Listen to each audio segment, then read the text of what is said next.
Herkese merhaba. Bugün sizlerle birlikte dev gibi kabaran pita ekmekleri yapacağız.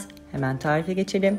Genişçe bir kaba önce sütümü, daha sonra bir miktar sıcak suyumu ekliyorum ve güzel bir ılık sıcaklık elde ettikten sonra hemen mayamı ve şekerimi ekleyip güzelce karıştırmaya başlıyorum. Ardından sıvı yağım var. Onu da ekliyorum ve tekrar karıştırıyorum.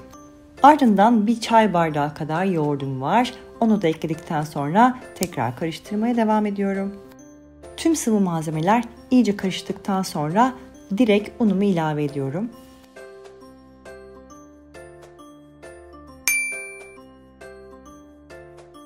Ardından unu ilave ettikten sonra bir miktar tuzum var. Onu da ekliyorum ve güzelce karıştırmaya devam ediyorum.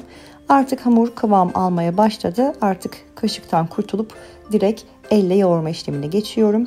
Bu yoğurma işlemini makineyle de yapabilirsiniz elbette, ama makineniz yoksa bir 5-6 dakika kadar kabın içerisinde yoğurmanız yeterli olacaktır.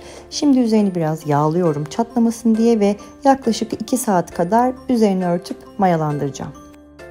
Ve şimdi 2 saatin sonunda gayet güzel, yaklaşık 2-3 katına kadar çıktı benim hamurum. Hemen tezgaha alıyorum. Şöyle 1-2 defa daha katladıktan sonra parçalara ayırma işlemine başlayacağım.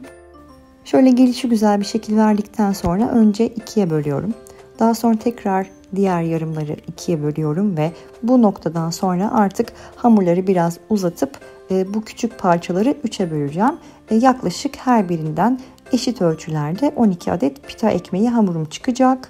Direkt ölçerek ve tartarak da yapabilirsiniz tabii ki, ama ben göz kararı ortalama bir ölçü çıkarıyorum. Şimdi her bir parçayı tekrar böyle elimizle yuvarlayarak aşağılarından çekiştirerek güzel güzel topçuklar elde ediyoruz. Şimdi bu küçük topçukları da yaklaşık 1-1,5 saat kadar mayalandırmak üzere üzerine örtüyorum ve ılık bir yerde bırakıyorum. Ve şimdi 1,5 saatin sonunda gene bir miktar kabardılar, güzelce dinlendiler ve mayalandılar. Şimdi artık merdane yardımıyla açmaya başlayabilirim. İlk başta elinizle biraz şöyle yuvarlak şekil verin. Daha sonra merdaneye ya da oklavaya geçebilirsiniz. Böyle çok fazla açmayacağım. Kalınlığını da size göstereceğim biraz sonra. Sürekli döndürerek yuvarlak şeklini bozmadan hafif hafif açıyorum. Şimdi gördüğünüz gibi bu boyutta ve bu incelikte olması yeterli olacaktır. Şimdi hepsini teker teker açacağım ve bir tepsiye tekrar bir yarım saat mayalanması için bırakacağım ve üstünü bir poşetle ya da streç filmle örtebilirsiniz.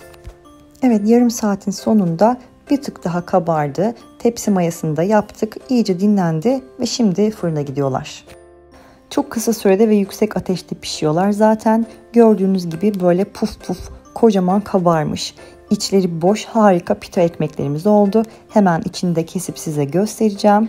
Gayet güzel, incecik, içleri boş pita ekmeklerimiz oldu. Mutlaka deneyin. Şimdiden afiyet olsun.